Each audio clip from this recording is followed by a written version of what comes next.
Hello बच्चों, हम उम्मीद करते हैं आप स्वस्थ होंगे, हेल्दी होंगे, अच्छे से होंगे। बच्चों, आज हम लोग वर्क पावर एनर्जी के बारे में समझेंगे। बच्चों, आज हम लोग वर्क पावर एनर्जी के बारे में समझेंगे। वर्क पावर एनर्जी क्या है? सबसे पहले वर्क पावर एनर्जी में हम लोग कॉन्सेप्ट ऑफ वर्क को समझेंगे। कॉन्सेप्ट ऑफ वर्क क्या है उसके बारे में हम लोग सबसे पहले समझेंगे। क्या होता है वर्क? अलग अलग सब्जेक्ट में अलग अलग तरीके से होता है। फिजिक्स में वर्क का कॉन्सेप्ट कुछ अलग है, केमिस्ट्री में वर्क का कॉन्सेप्ट कुछ अलग है, बायोलॉजी में वर्क का कॉन्सेप्ट कुछ अलग है। लेकिन अपना सब्जेक्ट फिजिक्स है, इसी वजह से हम लोग फिजिक्स में वर्क का कॉन्सेप्ट क्या है उसके बारे में हम लोग समझेंगे। Concept of work.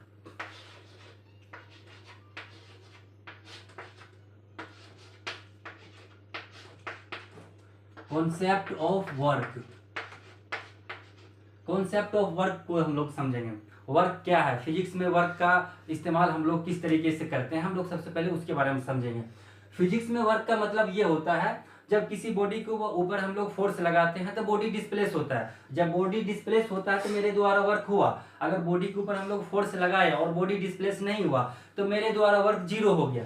For example के लिए हम लोग मानते हैं यहाँ पे एक एक भारी 50 केजी का एक मास रखा हुआ, एक 50 केजी का ब्लॉक है, इसको हम लोग ब्लॉक मानते हैं।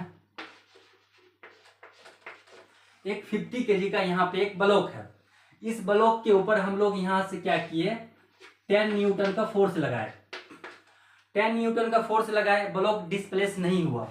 फिर हम लोग क्या किए, फोर्स के अमाउंट को बढ़ा करके 30 न्यूटन कर दिए। 30 न्यूटन का फोर्स लगाए, फिर भी बॉडी डिस्प्लेस नहीं हुआ। फिर हम लोग क्या किए, फोर्स के अमाउंट को और बढ़ा दिए, और बढ़ा करके हम लोग क्या किए, यहाँ पे 100 न्यूटन का फोर्स लगाए। 100 न्यूटन का फोर्स लगाए, बॉडी डिस्प्लेस हो गया। बॉडी डिस्प्लेस होकर के हम लोग मानते हैं यहाँ पे पॉइंट ए और यहाँ पे मानते हैं पॉइंट बी। बॉडी डिस्प्लेस होकर के पॉइंट ए से बी पहुंच गया, मानते हैं ए से बी पहुंच गया। जब बॉडी डिस्प्लेस होकर के पॉइंट ए से बी पहुंच गया मतलब मेरे द्वारा वर्क हो गया। उससे पहले जो हम लोग 10 न्यूटन का फोर्स लगाए, 30 न्यूटन का फोर्स लगाए, उस केस में बॉडी डिस्प्लेस नहीं हुआ। जब बॉडी डिस्प्लेस नहीं हुआ तो मेरे द्वारा उस केस में वर्क जीरो हो गया। लेकिन जब 100 न्यूटन का फोर्स लगाए उस केस में बॉडी डिस्प्लेस हो गया। जब बॉडी डिस्प्लेस हो गया तो मेरे द्वारा वर्क हो गया। अब इसी को हम लोग थियोरिटिकली समझते हैं, इसका फॉर्मूला वगैरह देखते हैं क्या होता है। तो अब इसी चीज को हम लोग थियोरिटिकली समझते हैं। कॉन्सेप्ट ऑफ वर्क को हम लोग थियोरिटिकली आप समझते हैं। जैसे वर्क डन का फॉर्मूला होता है, work done is equal to होता है force into R displacement. R को हम लोग डिस्प्लेसमेंट मानते हैं, फोर्स इंटू डिस्प्लेसमेंट। इसी का जब दो वेक्टर का डॉट प्रोडक्ट निकालते हैं तो वो स्केलर मिलता है, लेकिन जब दो वेक्टर का क्रॉस प्रोडक्ट निकालते हैं तो वो एक वेक्टर मिलता है। यहाँ पे दो वेक्टर है, दोनों वेक्टर का अगर डॉट प्रोडक्ट निकालेंगे तो हमको स्केलर मिलेगा। इसी को अगर हम आगे सॉल्व कर लें तो ये हो जाएगा एफ आर कोस थीटा। क्या होगा, एफ आर कोस थीटा। और इसको अगर हम लोग यहाँ पे इस तरीके से लिखें, F cos theta into R, F cos theta, इसको ऐसे लिख देते हैं, F cos theta into R. ये मेरे पास एक फॉर्मूला बन गया जहां पे theta angle between force and displacement, theta angle between force and displacement. अब थीटा के बारे में हम लोग लिख देते हैं, theta angle between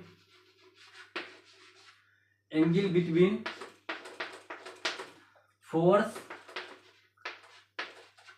and displacement.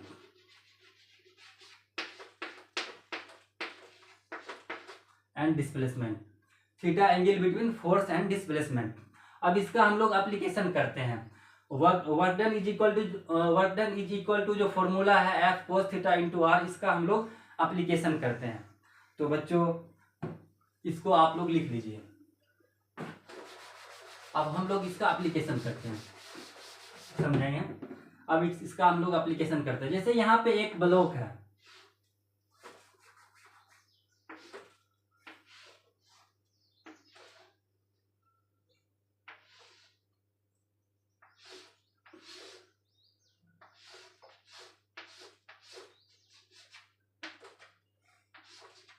यहाँ पे एक ब्लॉक है, इस ब्लॉक के ऊपर F फोर्स इस डायरेक्शन में लग रहा है, और इसका अगर हम लोग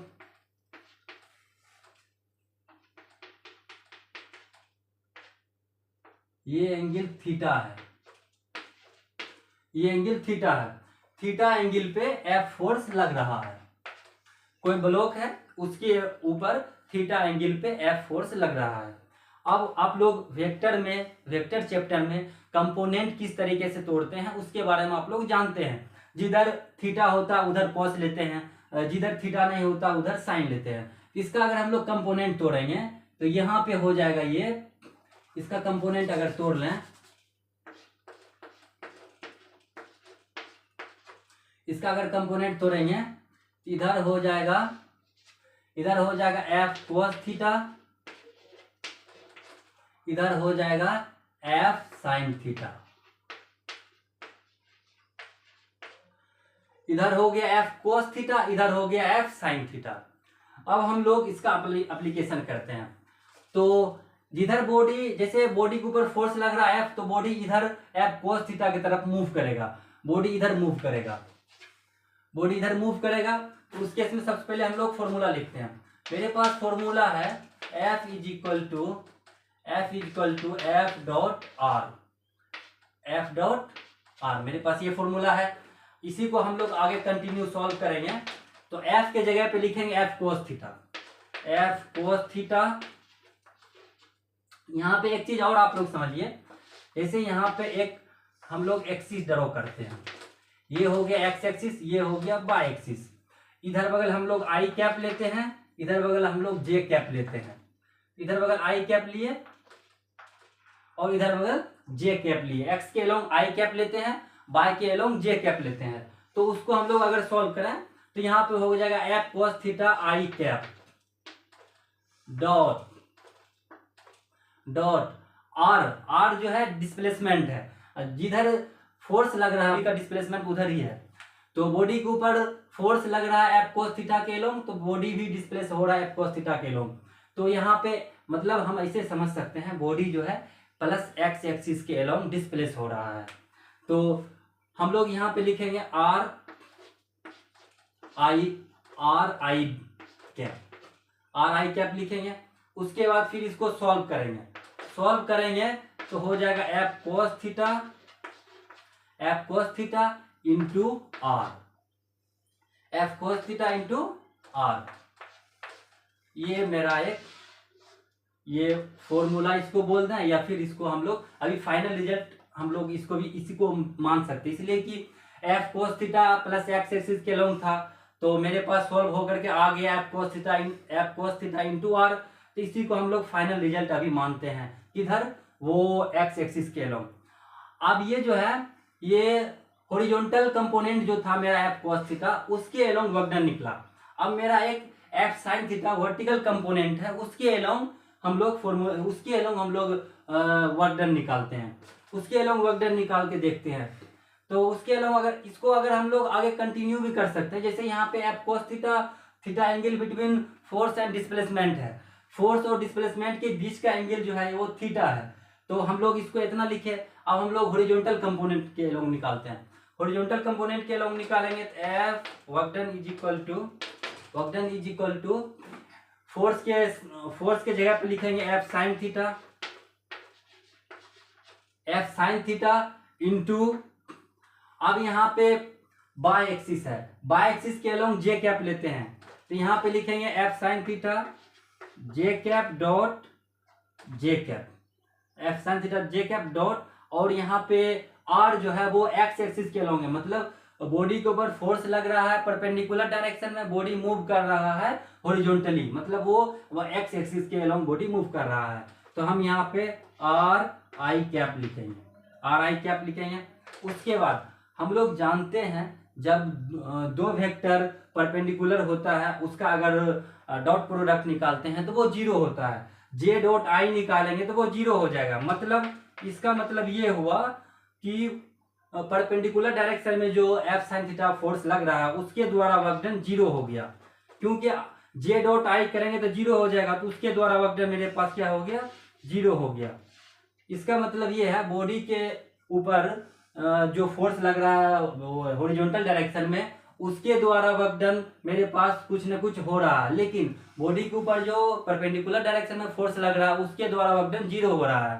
तो इसीलिए हम लोग इतना मानेंगे, बॉडी के ऊपर जिधर बॉडी के ऊपर फोर्स लग रहा है, अगर बॉडी उधर ही मूव किया तो वर्क डन मेरे पास कुछ ना कुछ होगा, लेकिन जिधर बॉडी के ऊपर फोर्स लग रहा है अगर बॉडी उधर मूव नहीं किया तो उसके द्वारा वर्क डन 0 हो जाएगा, जो कि हम लोगों को दिख रहा है। F sine theta perpendicular direction में फोर्स लग रहा है, लेकिन उधर बॉडी का डिस्प्लेसमेंट नहीं है, इसलिए उधर वर्क डन 0 हो गया।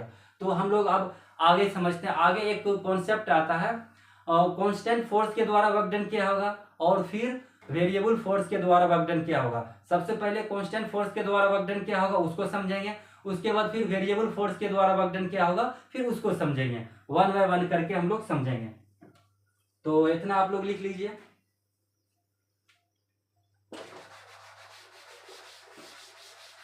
कॉन्सेप्ट ऑफ वर्क को हम लोग अच्छे से समझेंगे।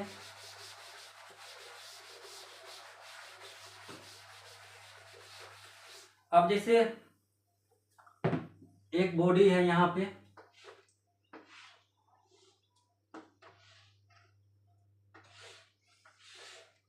इस बॉडी के ऊपर इधर से 5 न्यूटन का फोर्स लग रहा है। हम मानते हैं इस बॉडी के ऊपर इधर से 5 न्यूटन का फोर्स लग रहा है और बॉडी डिस्प्लेस होकर के मानते हैं यहां आ गया।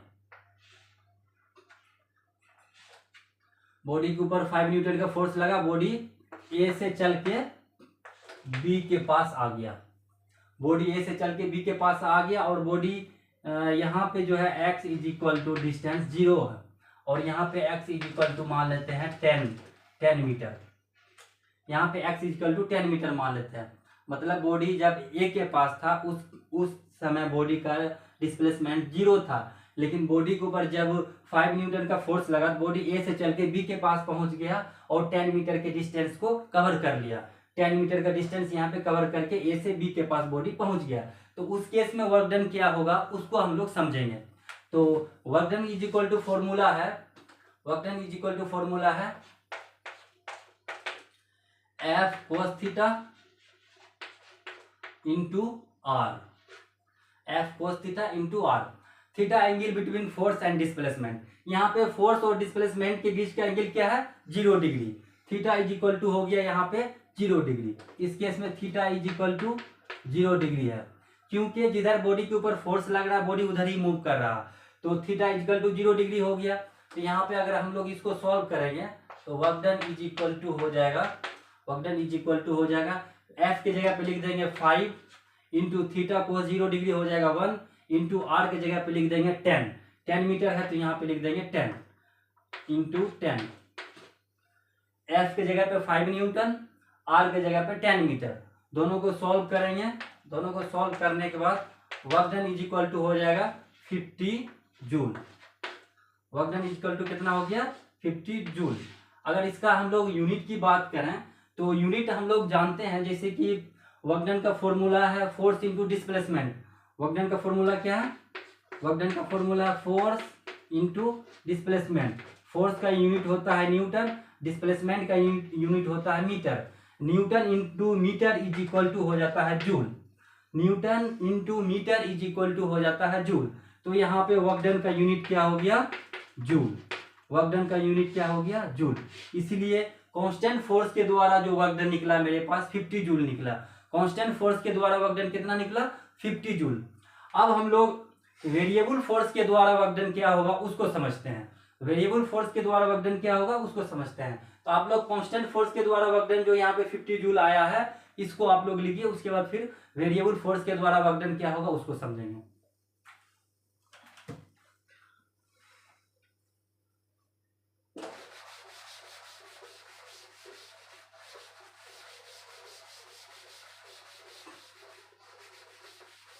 यहाँ पे हम लोग लिख देते हैं, ये थोड़ा अच्छा कॉन्सेप्ट है, इसको हम लोग अच्छे से समझेंगे। Work done by variable force,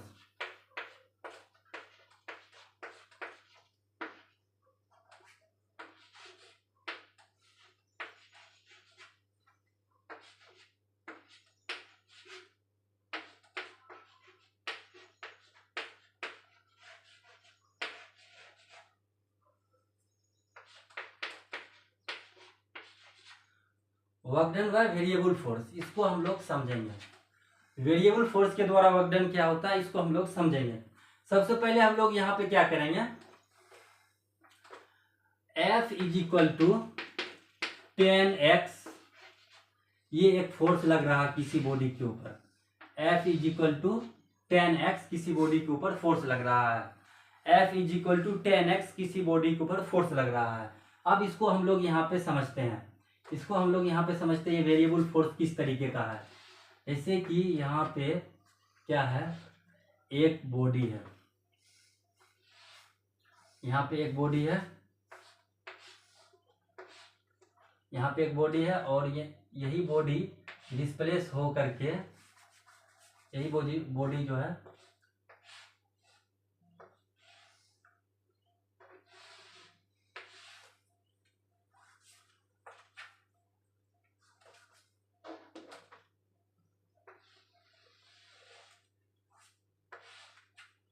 ये बॉडी ए पॉइंट के पास है, ए पॉइंट के पास है। बॉडी ए पॉइंट से डिस्प्लेस होकर के बी पॉइंट के पास जा रहा है। हम मानते हैं यहाँ पे x इज इक्वल टू 0, और फिर कुछ समय यहाँ पहुंचा होगा तो यहाँ पे x is equal to 5 metre मान लेते हैं। कुछ समय बाद यहाँ पे पहुंच गया होगा तो x is equal to 10 metre मान लेते हैं। मतलब body x is equal to 0 metre से लेके 10 मीटर तक जा रहा है। अब इस बीच में बॉडी के ऊपर फोर्स कितना लग रहा है, बीच बीच में हम लोग उसको समझते हैं। सबसे पहले हम लोग ये मानते हैं, यहाँ पे एक बॉक्स ड्रॉ कर लेते हैं, एक बॉक्स ड्रॉ कर लेते हैं, एक टेबल बना लेते हैं। यहाँ पे एक टेबल बनाते हैं, यहाँ पे लिखते हैं फोर्स, यहाँ पे लिखते हैं x, यहाँ पे लिखते हैं फोर्स और यहाँ पे लिखते हैं x। यहाँ पे क्या किए, फोर्स और x को हम लिखे, यहाँ पे एक टेबल बना लेते हैं। जैसे बच्चों यहाँ पे क्या है, x इज इक्वल टू 0 जब लिखेंगे तो फोर्स भी मेरा 0 होगा। इस इक्वेशन को देखना है। x इज इक्वल टू 0 लिखेंगे, फोर्स 0 हो जाएगा। x इज इक्वल टू 2 लिखेंगे, फोर्स मेरा 20 हो जाएगा। फोर्स मेरा कितना हो जाएगा, 20 newton. x is equal to 2 metre, मतलब इसका कहने का मतलब ये है x is equal to 2 metre पे फोर्स 20 न्यूटन लग रहा, मतलब x is equal to 0 metre पे फोर्स 0 लग रहा था, x is equal to 2 metre पे फोर्स 20 न्यूटन लग रहा। लेकिन x is equal to 10 metre जब होगा तो फोर्स मेरे पास 100 न्यूटन का लगेगा। यहाँ पे x is equal to 10 metre पे फोर्स कितना लगेगा, 100 न्यूटन का लगेगा।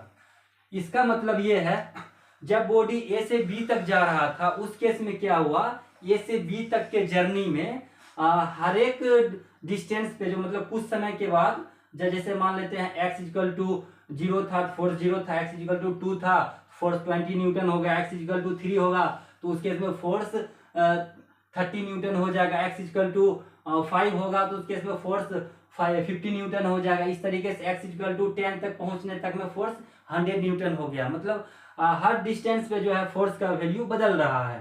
तो ये क्या हो गया, वेरिएबल फोर्स हो गया। मतलब बॉडी को ए से बी तक बॉडी जब जा रहा है उस केस में बॉडी के ऊपर जो फोर्स लग रहा है वो हर एक पॉइंट पे अलग अलग तरीके से लग रहा है। हर एक पॉइंट पे जो बॉडी का फोर्स का जो ये मैग्नीट्यूड है वो बदल रहा है। हर एक पॉइंट पे ए से बी तक में बॉडी के ऊपर जो फोर्स लग रहा है उस फोर्स का मैग्नीट्यूड बदल रहा है। तो उस केस में हम लोगों को क्या करना है कि कुछ उसके लिए जो है एक न्यूटन साहब के द्वारा एक कैलकुलस चैप्टर बनाया गया जिसमें हम लोग इंटीग्रेशन डिफरेंशिएशन को पढ़ते हैं। न्यूटन साहब के द्वारा कैलकुलस चैप्टर एक दिया गया जिसमें हम लोग इंटीग्रेशन और डिफरेंशिएशन के बारे में पढ़ते हैं। तो हम लोग उसी का अप्लाई यहाँ पे करेंगे। हम लोग ये मानते हैं बॉडी जो है ए से बी तक जो गया है, बॉडी ए से बी तक जो गया है, ए से बी तक जाने में ये छोटा सा एक एलिमेंट हम लोग डी आर डिस्प्लेसमेंट को कट करते हैं। एक छोटा सा एलिमेंट डी आर डिस्प्लेसमेंट को कट करते हैं। बॉडी ए से बी तक में मतलब 10 मीटर में बॉडी का जो है मैग्नीट्यूड फोर्स का वो बदल रहा है, लेकिन छोटा सा एलिमेंट में बॉडी का फोर्स का मैग्नीट्यूड को हम लोग कांस्टेंट मान सकते हैं। हम इतना मानते हैं जैसे कि कोई बॉडी है वो इतना डिस्टेंस तय करने में, इतना डिस्टेंस को कवर करने में वो उसका फोर्स का मैग्नीट्यूड जो है वो कांस्टेंट है। मतलब थोड़ा सा डिस्टेंस में उसका बॉडी का जो फोर्स का मैग्नीट्यूड है वो कांस्टेंट है। वो ए से बी तक में उसका बदल रहा है, लेकिन छोटा सा एलिमेंट में उसका वैल्यू को हम लोग कांस्टेंट मानते हैं। यहाँ पे एक डी आर एलिमेंट कट करते हैं, ये डी आर एलिमेंट है, ये डी आर एलिमेंट है। डी आर एलिमेंट में हम क्या मानते हैं, फोर्स कांस्टेंट है। छोटा सा डी आर एलिमेंट में हम मानते हैं फोर्स कांस्टेंट है। तो सबसे पहले हम लोग डी आर एलिमेंट में वर्क डन कितना होगा उसको निकालते हैं। तो डी आर एलिमेंट में वर्क डन कितना होगा उसको निकालने के लिए छोटा सा work done D W is equal to लिखेंगे एफ डॉट डी आर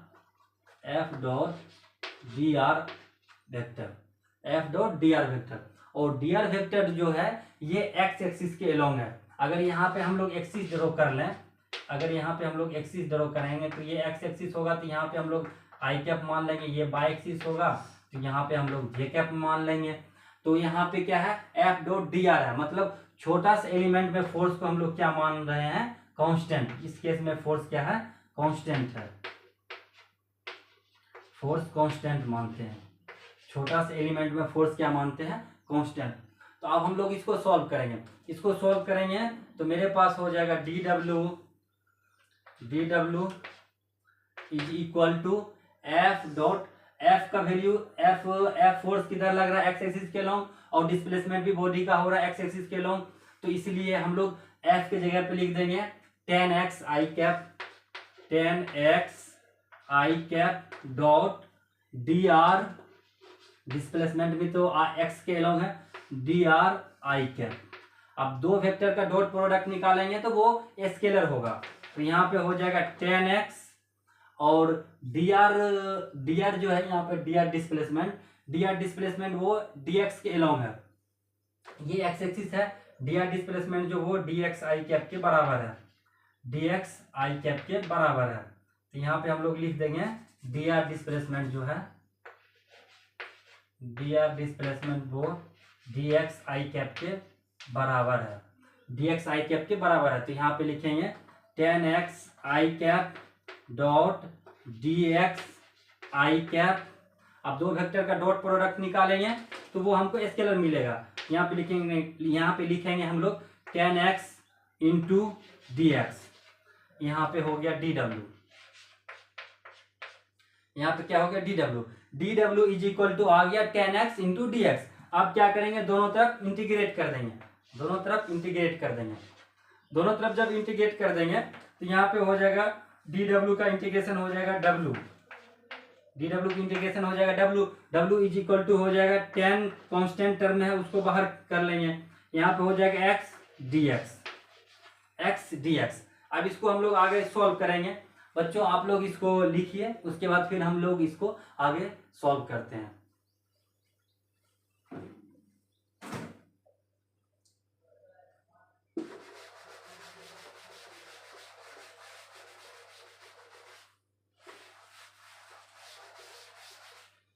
यहाँ पे मेरे पास work done is equal to हो गया, यहाँ पे work done is equal to हो जाएगा 10 को बाहर किए हुए हैं, 10 बाहर है। उसके बाद यहाँ पे हो जाएगा इंटीग्रेशन के बाद हो जाएगा एक्स स्क्वायर बाय टू। लेकिन यहाँ पे एक टर्म था, बॉडी जो है एक्स इक्वल टू 0 से लेके एक्स इक्वल टू 10 मीटर तक मूव किया था, और हम लोग डी आर डिस्प्लेसमेंट जो कट किए थे वो कहाँ तक कट किए थे, वो एक्स इक्वल टू 5 मीटर पे कट किए थे। आप लोग इसको लिख चुके होंगे, हम इसको मिटाते हैं।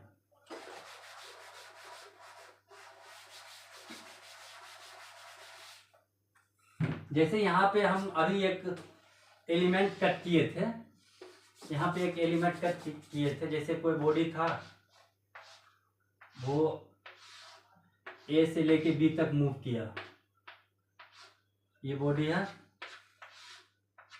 ये बॉडी ए से लेके बी तक मूव किया, ए से बी तक मूव किया, एक्स इक्वल टू 0 से लेकर के एक्स इक्वल टू 10 मीटर तक मूव किया।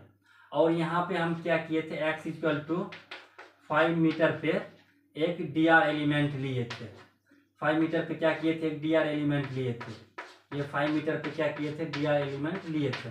और dr एलिमेंट डिस्टेंस में हम लोग फोर्स को कांस्टेंट माने थे। dr एलिमेंट डिस्टेंस में फोर्स को क्या माने थे? कांस्टेंट माने थे।